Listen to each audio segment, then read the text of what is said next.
How's it going, everyone? So, I got a chance to watch the new Hellboy movie, The Crooked Man. So in this video, I thought I'd share with you my Hellboy collection and also some of my thoughts about the new film.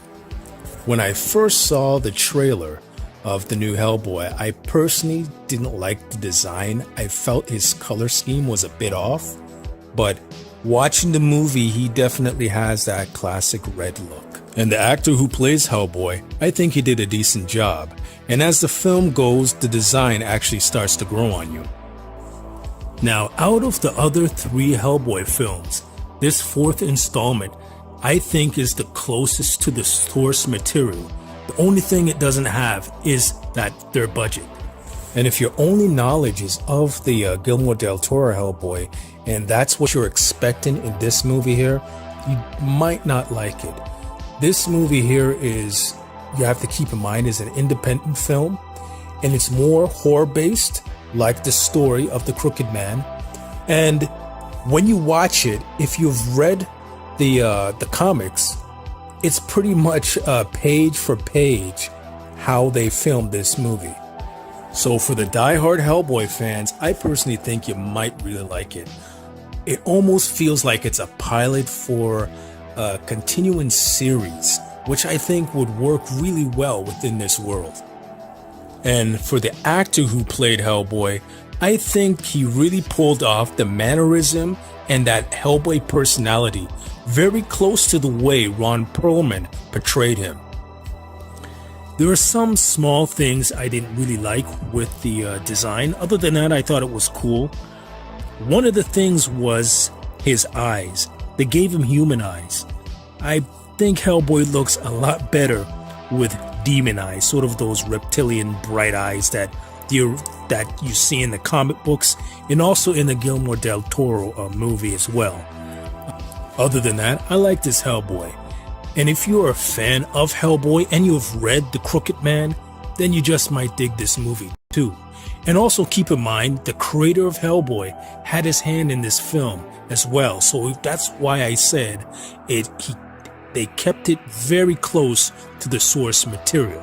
So I definitely would recommend it. Just don't go in expecting a big budget studio special effects film, and you might enjoy it, because this is more of a Hellboy horror story, and it really keeps true to that mood within the film. So I'm hoping enough fans will support this film so that they'll continue making more Hellboy movies. And this actor, bring him back. I think he did a decent job. And if they do come back with another installment to this franchise, let's hope it will have an even bigger budget.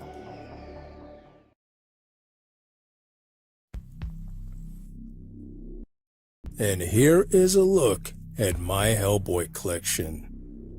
And the first figure we're going to take a look at is this very cool Homer Hellboy. Now, this very interesting concept of Hellboy, I believe he's a Mexican bootleg, and how I got this figure was through an Instagram competition that I won a few years back. It's just a really cool, wacky concept, as Homer as Hellboy, something I would have never thought of. But that's what makes this figure so cool. If you look at him closely, you can see he has a little bit of movement in both arms and his head, and his gun is removable. And if you're a fan of Hellboy like the way I am, he makes a really great shelf piece for the collection.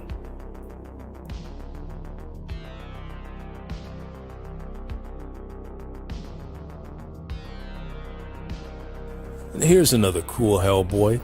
This one, I think the company that released it is called 1,000 Toys. It came with some decent accessories, changeable head, hands, weapon, and also a sword. And the articulation was very different from a lot of other figures. If you notice, his massive hand there has finger movement and articulation, and a soft good jacket as well.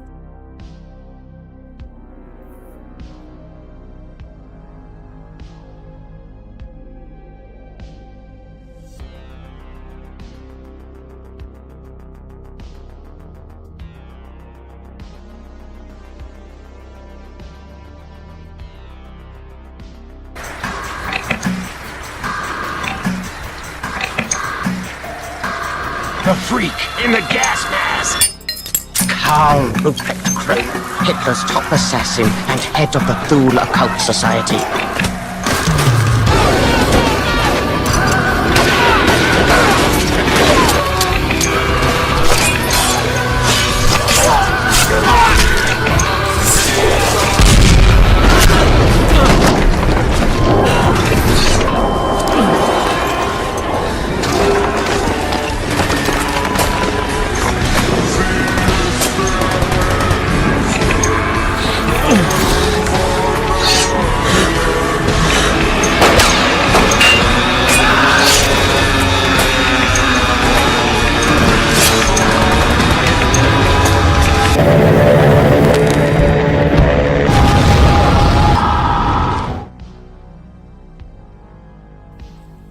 And here is one of the villains from NECA Hellboy line, Cronin.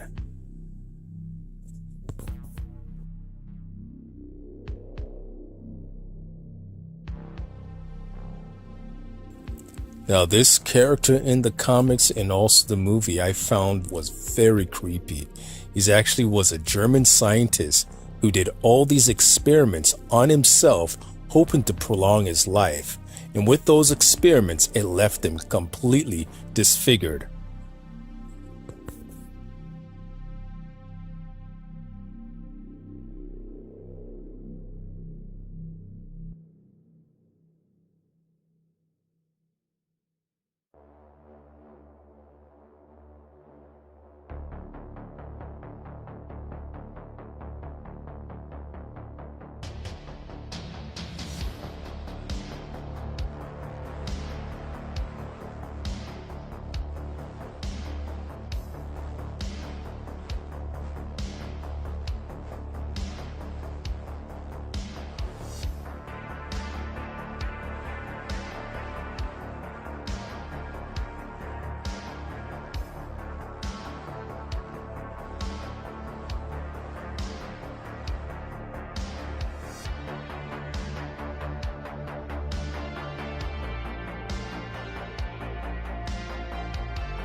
And here is the Guillermo del Toro, Ron Perlman Hellboy, one of my favorite 1/6 scale figures in my collection.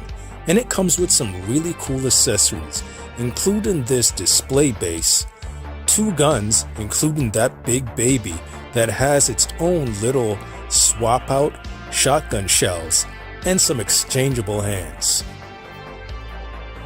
And here he is, my 1/6 scale, highly detailed Hellboy action figure. Now this Hellboy is just a little bit different when it comes to details than the way I got him. I gave his face a little bit of a black wash to bring out more of the details around his mouth and his eyes, and also I gave him a little bit of a matte paint around his face as well to get rid of a bit of the glossy look. I also did some slight alterations to its jacket so it looked a little bit more fitted on him, and I also did a little bit of distressing on it so it would have a more of a weathered look. And when I got the Hellboy, he does not come with a black shirt. He has that seamless rubber body, which I wasn't really a fan of. And the look for Hellboy that I really like is him with his black shirt and his trench coat on. So I made him a custom black shirt. Now this figure comes from a third-party company. I believe they're called Fire Toys.